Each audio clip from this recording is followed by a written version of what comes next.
Undocumented children could be receiving $3,600 a year in aid from our U.S. government, and I'll also be talking about what happens to citizen children after their parents are taken away.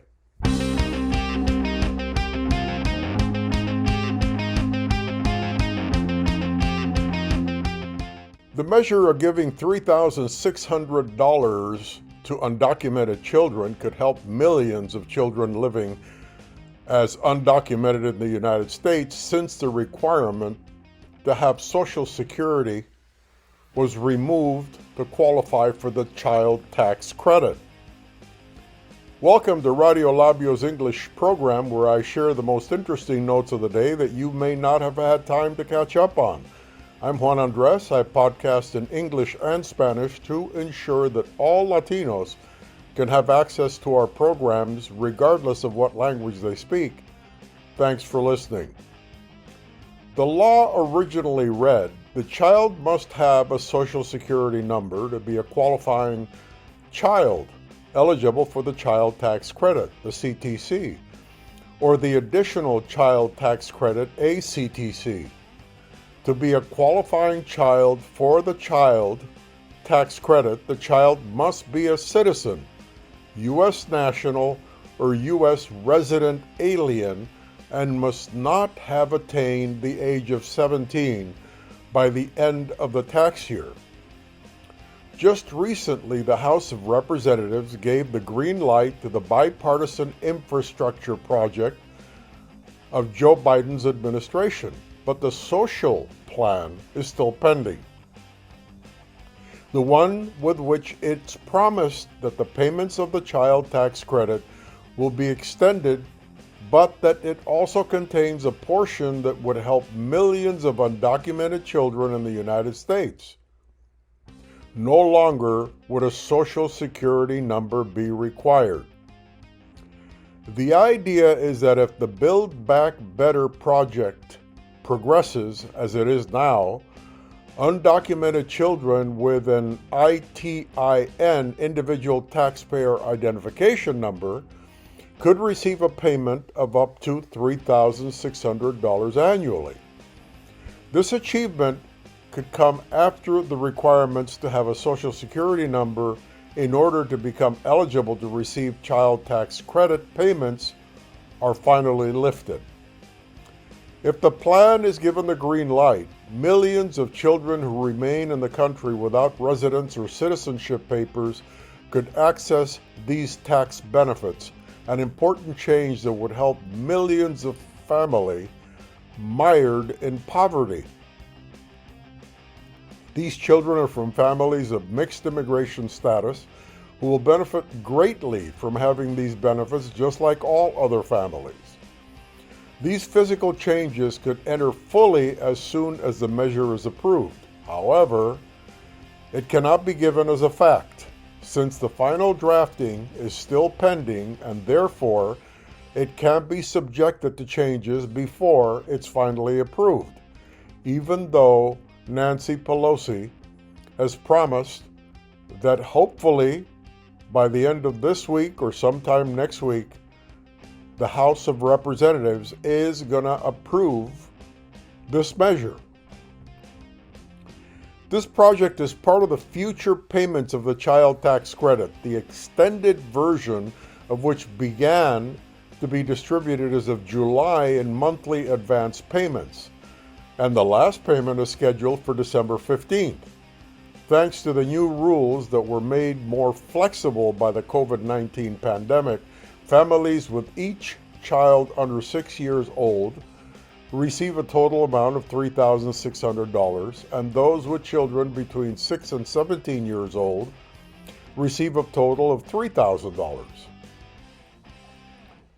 In the United States today, more than 16.7 million people share a home with at least one family member, often a parent, who's undocumented.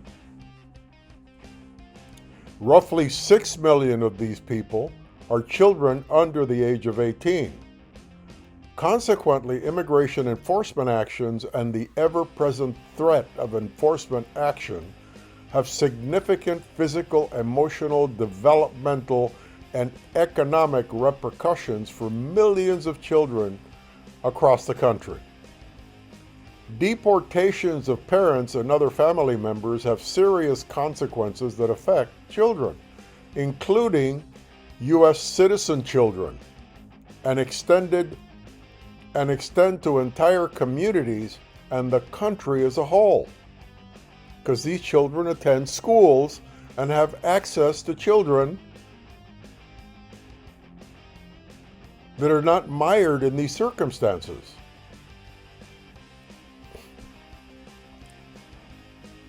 A fact sheet provides an overview of the children who are impacted by immigration enforcement actions, the challenges and risk factors that these children face, and the existing mechanism designed to protect children if a parent is detained or deported. Millions of U.S. citizen children have undocumented parents and family members. 6.1 million U.S. citizen children under the age of 18 lived with an undocumented family member as of 2018. Imagine how that has grown since then. We're in 2021, and it was 6 million back in 2018. As many as 500,000 U.S. citizen children experienced the deportation of at least one parent from 2011 through 2013. And imagine how that increased during the Trump administration. As of 2017, temporary protected status, the TPS holders from El Salvador, Honduras, and Haiti had an estimated 273,000 U.S. citizen children. If these TPS designations are ever terminated, many of these parents will become undocumented and subject to deportation. Immigration enforcement and the threat of enforcement can negatively impact a child's long-term health and development because he's constantly living in fear of losing his parents.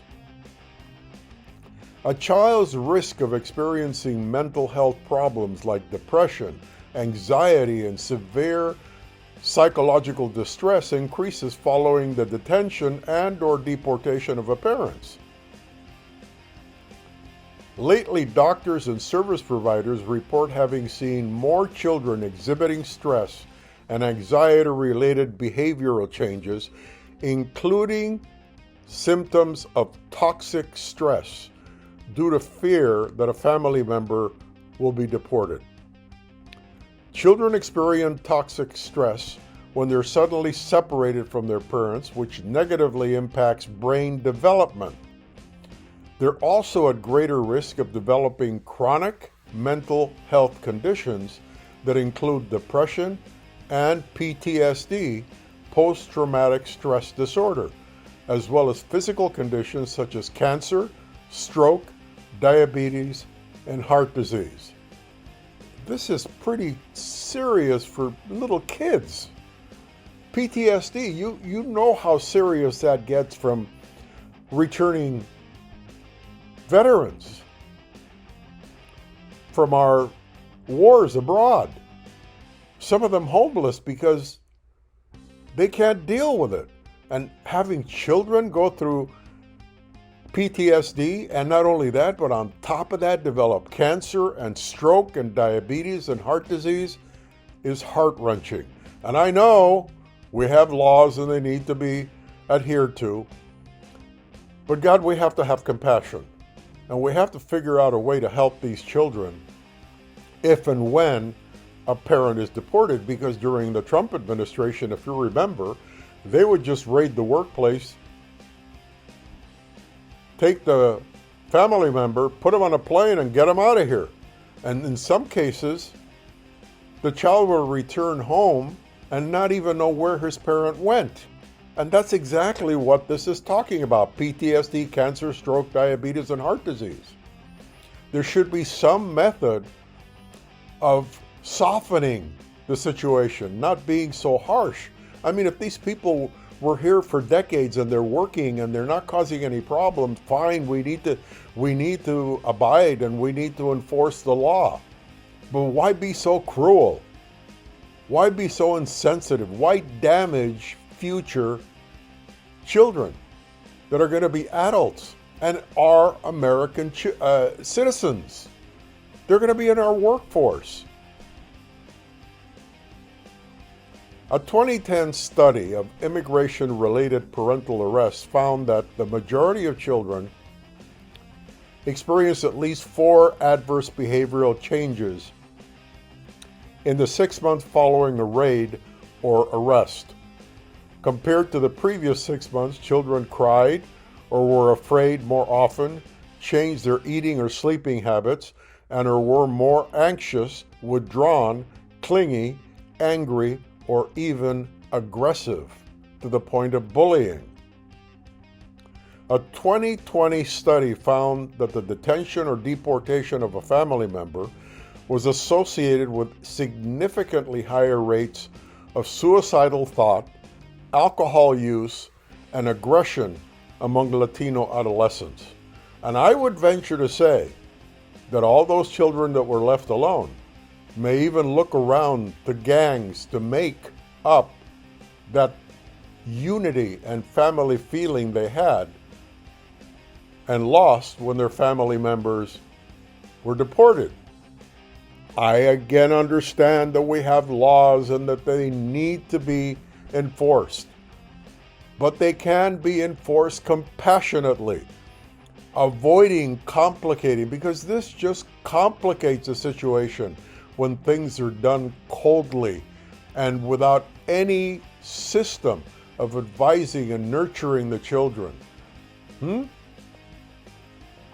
There are organizations in the United States that help, and in some cases, there's no communication between the deporting departments and any kind of social network that could help the child become and remain in the United States and be a good citizen. Could you imagine complicating that?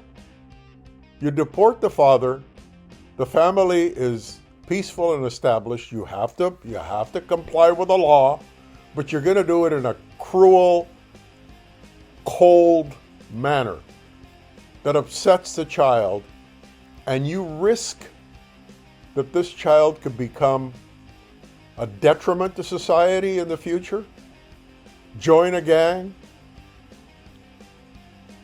become an alcoholic, homeless, and then you have to support him anyway?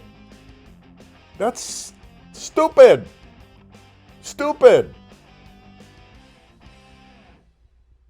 Even before birth, immigration enforcement can put a child's health at risk. In 2008, worksite raids in Pottsville, Iowa, the largest single-site immigration raid in U.S. history, was tied to premature and underweight births, complications that put babies at risk for infant death or long-term health problems. Researchers found that babies born to Latina mothers in Iowa within 37 weeks of a raid were 24% more likely to be underweight compared to births over the same amount of time the same year.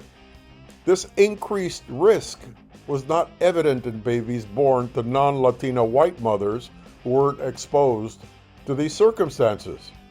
So here you go now. Now the mother has a problem, the child is born, and now you're going to have to spend government money. You're getting these people out there paying taxes. You're doing it in a cold and insensitive way and complicating and creating more debt. You're always complaining about the amount of social spending that we have in this country, and yet you do things that increase social spending. And you could do the same thing in a compassionate way where you protect and turn around and control social spending. But no.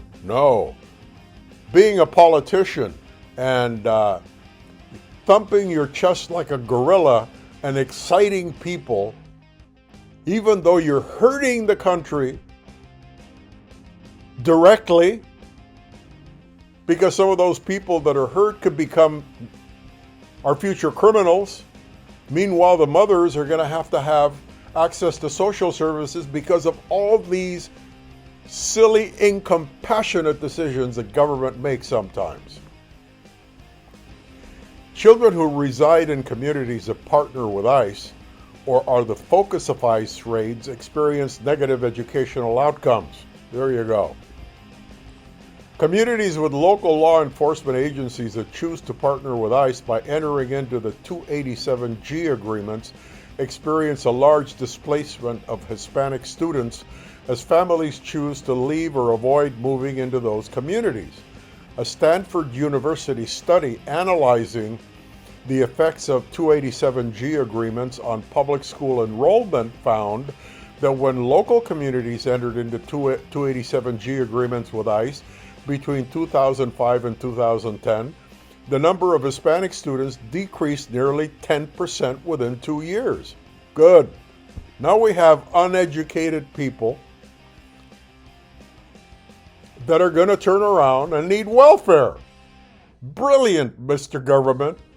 Brilliant, Mr. Government, using insensitive, illogical, stupid ways of handling our immigration situation. I'm not saying that we shouldn't have laws and that we shouldn't have ICE, but it can be done in a compassionate.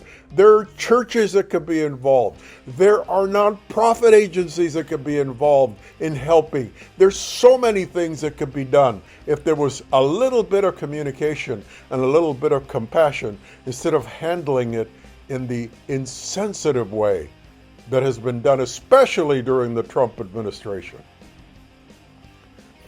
A 2020 study analyzed the educational outcomes of Latino students in school districts located in communities where large numbers of deportations were taking place. The study found that the number of deportations occurring in the larger community correlated with greater gaps between the white and Latino students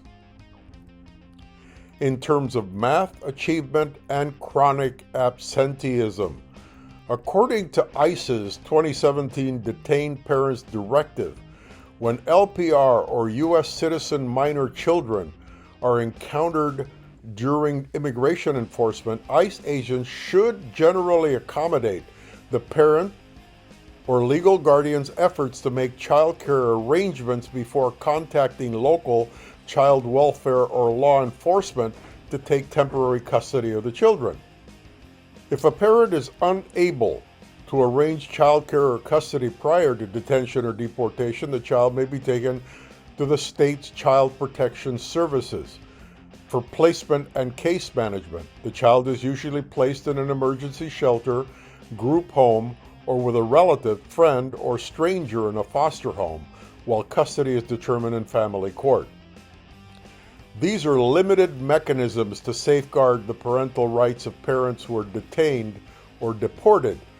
But trust me, there were periods of years where these were just ignored, and all these complications have arisen within our society because of politicians, insensitive, careless politicians.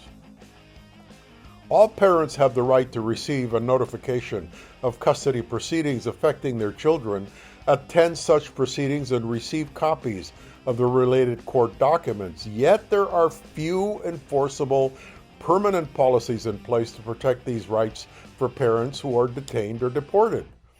Significant issues persist for detained parents who may be dealing with both immigration and custody proceedings. Remember now, this is for the protection of children, citizens of the United States. We're not talking about protecting the parents. We're talking about protecting the children. Since ICE is not required to inform CPS of a parent's whereabouts, CPS may have difficulty locating and properly notifying a detained parent. Family courts and caseworkers may not understand why a parent is detained and unable to participate in proceedings and ICE officials may underestimate the impact that enforcement has on U.S. citizen children who are likely to be left behind. They don't even tell the courts. Deported parents have the right to reunite with their children outside of the United States as long as a reunification plan is ongoing, but this requires significant coordination between family members, the parent country, consulates, and U.S. state and federal agencies. It can be difficult for deported parents to prove that they can provide for their children in a stable and safe environment in a country that they've been deported to based on the many of the same conditions that they may have triggered the parents' migration to the United States in the first place. Very complicated issue. But these are Americans. These are Americans. They're going to be part of our fiber, part of our melting pot, part of our society. We have to open our hearts. We have to do this in a judicious way. We have to elect politicians that are compassionate and follow the law. 100%, I agree, follow the law, but do it in a way where it doesn't hurt our society. I'm Juan Andres. You can find us on more than 60 sites on the internet where you can listen to our podcast. Just ask Google Radio Labio and boom, you'll have a lot of selections show up, and then you can pick whichever one you like. On my behalf, as well as my colleague Yvonne Encinas, on our manager and fellow on-air personality Francisco Maldonado, thank you for listening, and we'll see you next time.